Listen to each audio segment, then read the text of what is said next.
You see, indeed, I'm glad that this petition has become public, because otherwise, then the so-called statements that Sami Gyamfi made, which suggested some incriminatory act on the part of the CJ that he now refers to as based on the petition without the benefit of the response, would have been believed by many people out there in the public domain. He made scathing allegations.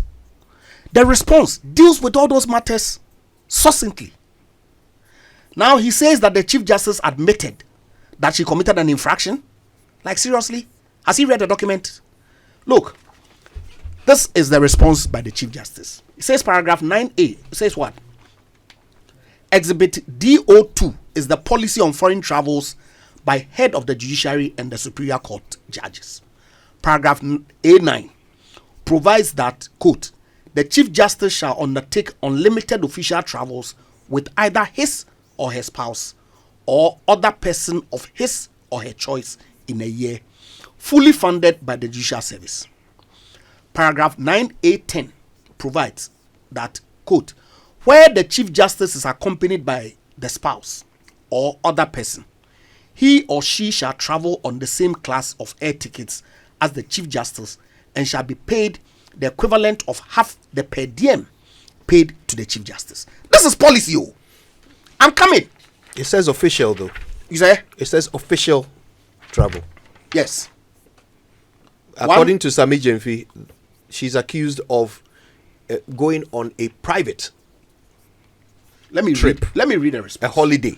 This has been the policy of the Judicial Service since 2010, as amended in 2019. Exhibit DO4 is a response to audit observation provided by Judicial Secretary to auditors who saw the clarification of the expenditure on the ticket purchased for my husband and my daughter during my 2 holidays in 2023. On page 1 of Exhibit DO2, the Judicial Secretary clarified that as Chief Justice, I opted to utilize the authorization in paragraph 9 and paragraph 10 of the travel policy to travel with my spouse and my daughter during my 2 holidays taken in September 2023, pursuant to the conditions of the appointment of the Chief Justice. In view of this option, there was no infraction occasioned when I opted to travel for my 2 holidays with my spouse on 1 occasion and my daughter on the 2nd occasion. The response to observation 1 and response to observation 2 of Exhibit DO4 provide explanation on expenditure on tickets for my husband and daughter that petitioner has unfortunately described as misapplication or misappropriation of public funds by the Chief Justice. So she is saying that she opted to use the provision for official trips for a personal trip. Does she have the She is entitled to 2 unlimited official travels and 2 vacations. Right? That's what the policy says. It's all in there. I didn't hear you read in the policy that she can use that privilege on personal trips. I only heard you say official travel. So the point I'm making is that the CJ on official travels, unlimited, and 2 vacations that the Judicial Service also put. No, it's in the document. Can you read the part where it says 2 vacations? You have 2 minutes. 1 minute, actually. Yeah, sure. Just the part where it says that it applies to vacations or personal trips. All right.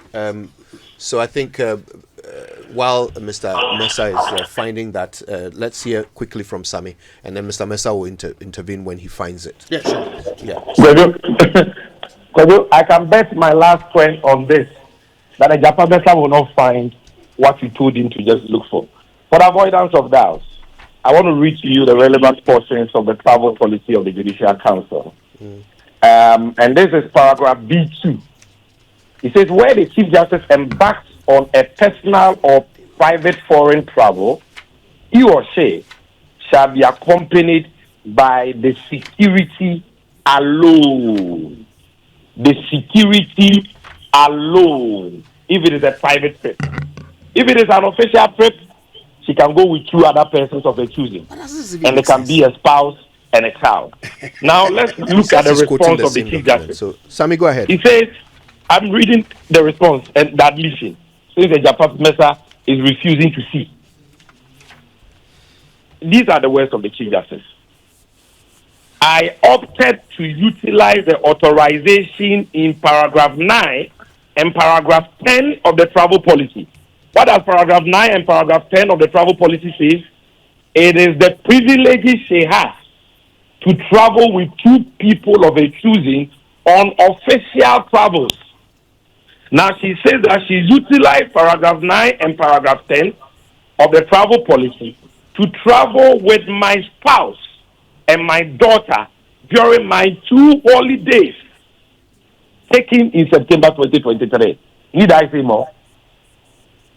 The 2 holidays were those holidays official trips? Oh, called vacation. What has that got to do with the state office? If you are sending your husband and your daughter on a vacation for holidays, why should we pay them per diem? Why should we buy them business class tickets? And you, Egyapa Mercer, you are defending this. Take your time and read the travel policy. Take your time. If you don't have a copy, I'm forwarding a copy to you now. Check your inbox and read it. It's 10 o'clock. Let's not defend the indispensable because of politics. Mr. Mercer, have you found the relevant part you wanted to read? So, paragraph B1 provides for 2 holidays for the Chief Justice in a year. Okay, with the judicial service, with travel expenses, hotel accommodation, and per diem to be borne by the judicial service, and capped at 14 days per round trip. So I'm saying that the Chief Justice is entitled to 2 holidays paid for by the judicial service every year. But does it and say she's that saying no? She can so I don't have the travel full with her complement of the spouse document, and she provides the and another person the policy on travel documents by heads, okay, and says that she opted to do. But you see, Koyo, does it make sense? Okay, and I say this with a little bit of caution because I have not seen the full complement of the travel policy of the judicial service. It is only the extras that have been provided in the responses that I've seen. But I ask, does it make sense that if you are going on private travel, you can go with a security alone? Security. But if you are going on official travel, you can go with your spouse and any third party of your choice. Well, whether it makes sense or no, not, so it's important. That is what no, has hold been on, quoted. hold on. No, hold on. But the point I'm making is that it's important. Now look for the full complement of the document for us to look at. Let's think about it. Yeah, but how does it even make sense that when you are going on a private travel, that the expectation would be that you would ordinarily be traveling with your family? That one, the policy says you can go with the security person alone. How does that even make sense? Even without the benefit of the full document. And Kojo, you haven't seen it. No, hold on. Take Samit Jemfi's word. Hold on. I'm only asking you. The policy says no. The policy says based on that the state shall cover the cost of only your security personnel if you're going on a holiday. However, if it's an official trip, have you seen the policy? Hold on a minute. No, hold on. From it.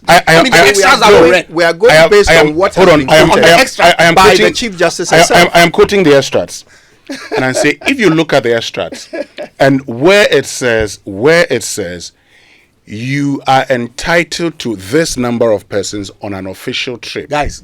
Hold on. And you are entitled to this on a private trip. Look, let's call it. You can't interchange it. Everybody sitting in this studio knows that this activity is all premeditated. It was conceived by the NDC whilst in opposition, arising out of the outcome of the elections petition of 2020. Mr. Mahama has publicly said so. The chairman of the NDC has publicly said so. The deputy secretary of the NDC has publicly said so. It is their avowed intent to remove the Chief Justice come hell or high water.